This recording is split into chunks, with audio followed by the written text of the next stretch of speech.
Membangun keluarga itu tugas sebetulnya dari seorang ayah. Ayah itu adalah kepala di dalam rumah tangganya. Memang di dalam dunia bisa. Oh ada kok yang ibunya kerja, papanya yang ngomong anak, gitu ya.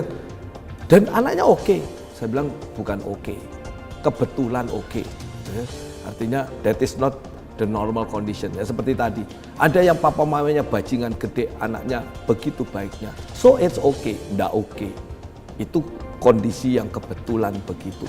Artinya jangan jadi contoh lalu kemudian dengan itu menghalalkan semua cara untuk melakukan. Oh kalau gitu papa mama jadi bajingan nggak apa-apa. Anaknya nanti baik kok. Enggak. Ya kebetulan yang itu aja baik gitu. Yang lain yang rusak jauh lebih banyak.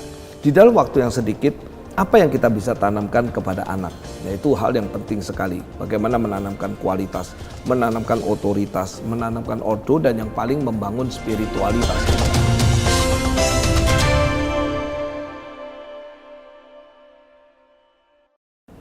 Bagaimana jika ada seorang wanita yang sudah mempunyai anak dan dia merasa bahwa saya bisa membesarkan anak saya, tapi juga saya tidak mau menelantarkan talenta yang Tuhan sudah berikan kepada saya, yaitu saya begitu mahir di tempat pekerjaan saya.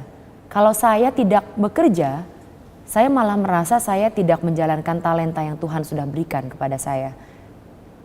Kalau ada seorang ibu yang mengatakan bahwa saya menjalankan kok justru talenta yang Tuhan berikan, maka itu saya bekerja. Pertanyaan ini case oriented gitu ya. Jadi mungkin cuma kepada satu atau dua orang yang seperti itu.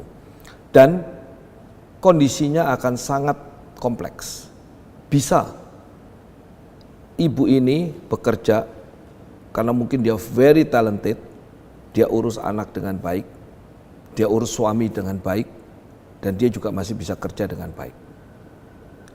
Buat saya, if it is covered, semuanya bisa tertata dengan baik semua, saya rasa oke. Karena di dalam Amsal 31, seorang ibu memang bukan pengangguran. Seorang ibu adalah seorang yang tetap aktif bekerja.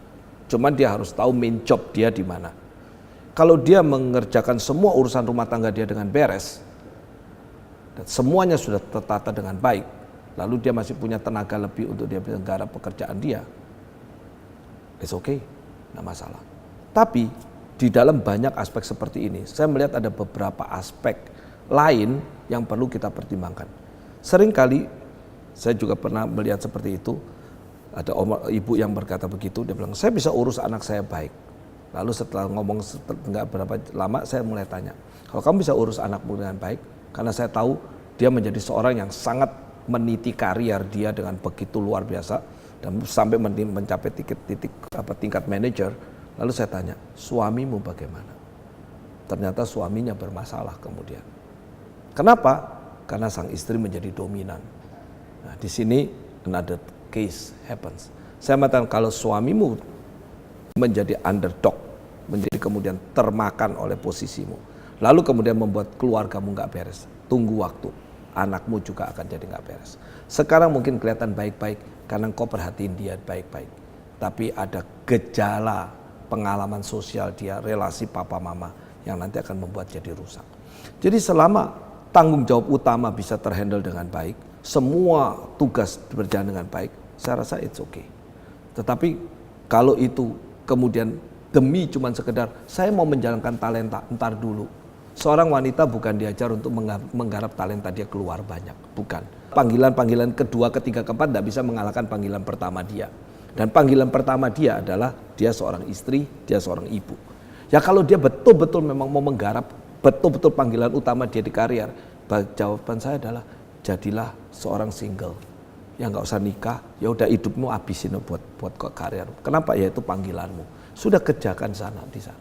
Kenapa? Daripada kamu ngerjain itu lalu neglect atau membuat efek, ya mungkin bukan neglect tetapi membuat efek kepada keluarganya. Meskipun dia tidak mengatakan itu sebagai sesuatu yang istimewa or something begitu, tetapi ya efeknya akhirnya ke sana. Nah, ini yang saya kata, oke, ke sini oke, ke sana ternyata nggak oke. Sebaliknya, ada yang ke sana oke, ke sini nggak oke. Kenapa? Karena ada unsur lain yang masuk. Nah, kalau bisa everything oke, ya buat saya that's good, oke, nggak masalah. Gitu, silakan aja jalankan. Karena itu tanggung jawab secara total. Pak Cipto berkenaan dengan mendidik anak dan memberikan waktunya untuk ayah dan ibu untuk mendidik dan membesarkan anak dalam Tuhan.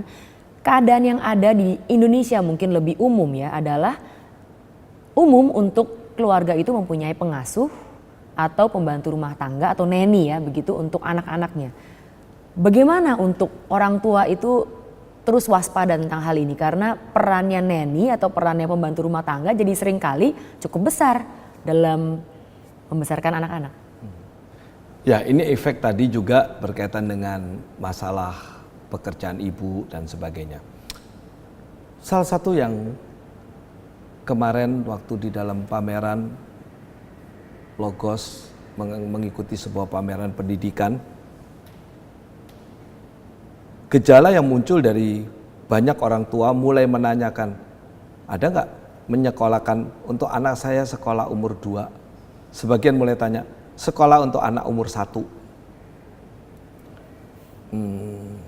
Saya mengatakan, di dalam studi, kita semua tahu bahwa usia balita atau batita paling sedikit, artinya 3 tahun, itu adalah golden age.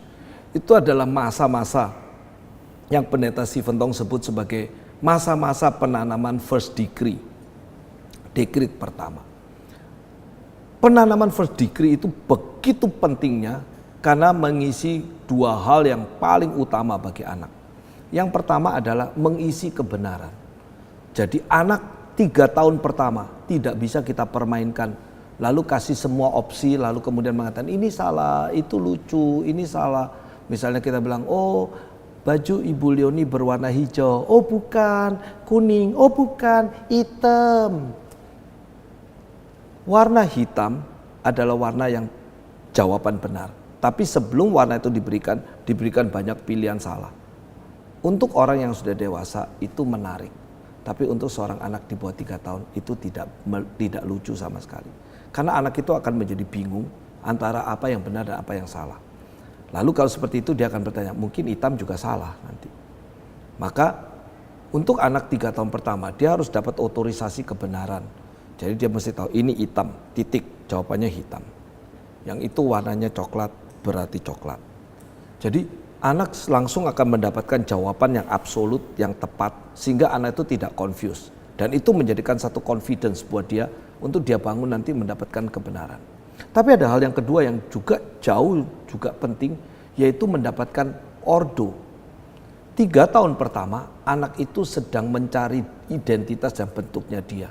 Maka kita seringkali mengatakan anak umur 2 umur 3, waduh itu disebut sweet barbarian gitu ya. Mereka lagi berontak, lagi menunjukkan maunya mereka banting apa saja, mereka lawan orang tua, mereka nangis luar biasa, mereka lawan apa, mereka akan paksakan apa yang mereka mau dan sebagainya. Nah, itu adalah semua upaya untuk anak itu kemudian mau belajar tentang authority. Nah, saat-saat itu adalah saat yang sangat kritis. Siapa yang berotoritas bagi hidup dia? Nah, kalau 3 tahun pertama mereka ada di dalam tangan orang tua dan orang tua itu taklukkan anak itu dengan baik, dengan keadilan, dengan cinta kasih, maka itu akan terasa nanti waktu di remaja. Orang tua nggak sadar hal itu dan nggak tahu hal itu, tapi nanti muncul dan saya banyak mendengar keluhan. Orang tua yang punya anak remaja mereka mengatakan, aduh saya nggak bisa ngurus anak remajaku. Anak remajaku berontak, anak remajaku maunya sendiri dan sebagainya. Aku ngomong apa aja dianggap angin. Ya saya mengatakan ya kamu invest sih. Dulu waktu kecil kamu invest ya, sekarang kamu tuai hasilnya. Kenapa? Karena anak itu kehilangan ordo. Nah ketika 3 tahun pertama mereka ada di tangan kita didik dia dengan baik dengan satu single authority.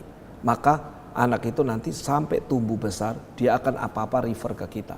Kita menjadi authority yang tempat dia bernaung, tempat dia mendapatkan referensi, tempat dia mendapatkan jawaban dan seterusnya. Dan itu menjadikan kita dengan lebih mudah nanti untuk menghandle dan menjadi teman dia ketika dia remaja. Karena di saat dia remaja kita nggak bisa perlakukan dia seperti anak 3 tahun lagi. Yang kalau nggak mau kita tinggal pegang, kita angkat dan kita paksa dia. Kalau dia udah umur 15, dia bilang nggak mau, kita bilang harus, dia bisa tinggalin kita. Begitu ya. Jadi hal seperti itu banyak orang tua tidak belajar dan tidak pernah mengerti. Nah, saya selalu mengatakan hati-hati. Tuhan percayakan anak itu ke kita, bukan percayakan anak itu ke neni. Kalau ke neni ya itu kayak anjing aja begitu ya. Kita pelihara anjing lalu kita tarik kepada tamer.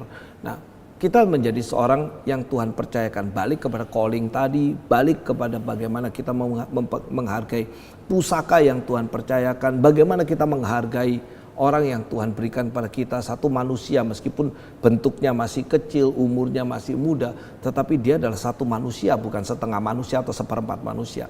Nah, ketika kita sadar hal itu, kita akan beda dengan cara kita bertindak. Nah, kalau 3 tahun itu kita pelihara baik-baik, nah, kita akan bisa membesarkan dia juga dengan lebih baik.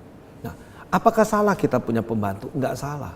Tapi jangan dia berotorisasi terhadap anak kita. Jangan dia mengambil alih posisi kita sebagai orang tua.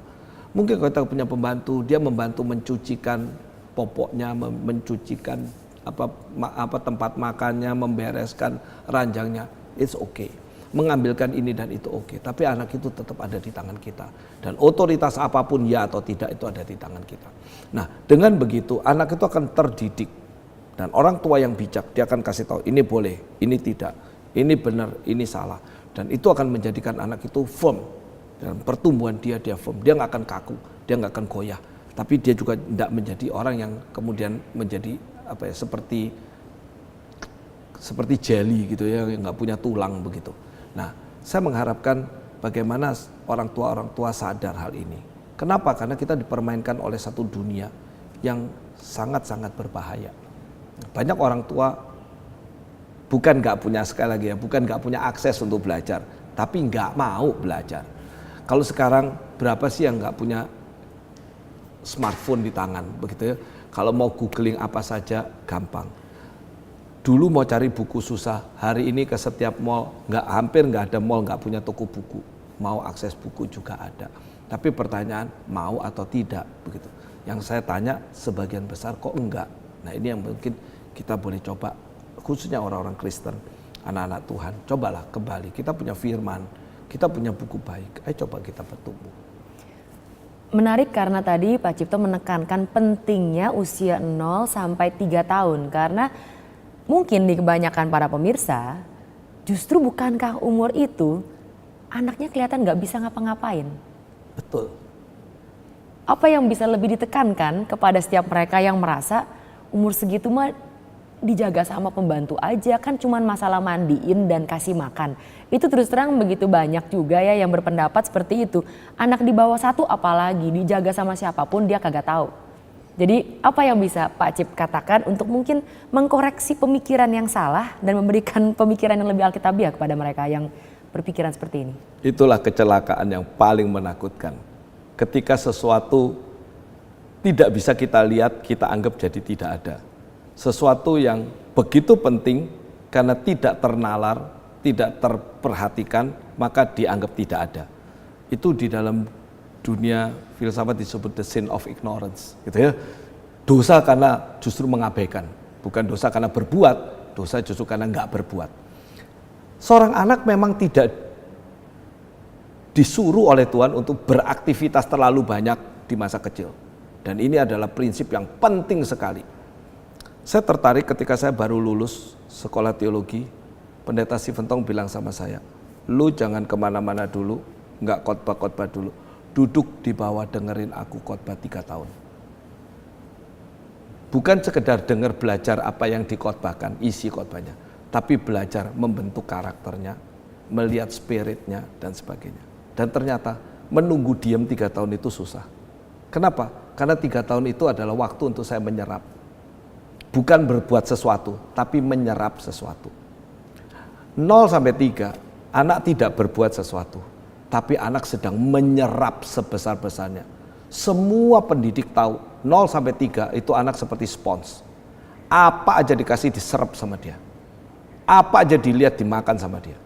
Jadi ketika kita melihat seperti itu, kita seharusnya jauh lebih hati-hati. Karena dia bukan acting, tapi dia sedang absorb. Dia menyerap semua. Apa saja dilihat diserap. Apa aja diajarin dimakan sama dia. Nah, justru di situ saya kembali kepada 2 hal tadi. Anak itu butuh mendapatkan pendidikan kebenaran. Bagaimana dia terdidik dengan kebenaran. Sehingga yang dia absorb itu bukan hal yang salah. Yang dia serap itu bukan hal yang salah. Semua yang dia serap itu hal yang terbaik. Lalu dia mengerti, dia mesti absorb dari siapa? Siapa yang berotoritas terhadap hidup dia? Kepada siapa dia mendapatkan referensi absolut untuk dia menyandarkan diri? Kalau dua itu lolos, habislah dia. Nah, ini yang tidak dilihat oleh banyak orang tua. Nah, mari kita balik, bukan tidak ada lagi aksesnya, banyak bisa belajar, cuman hilang.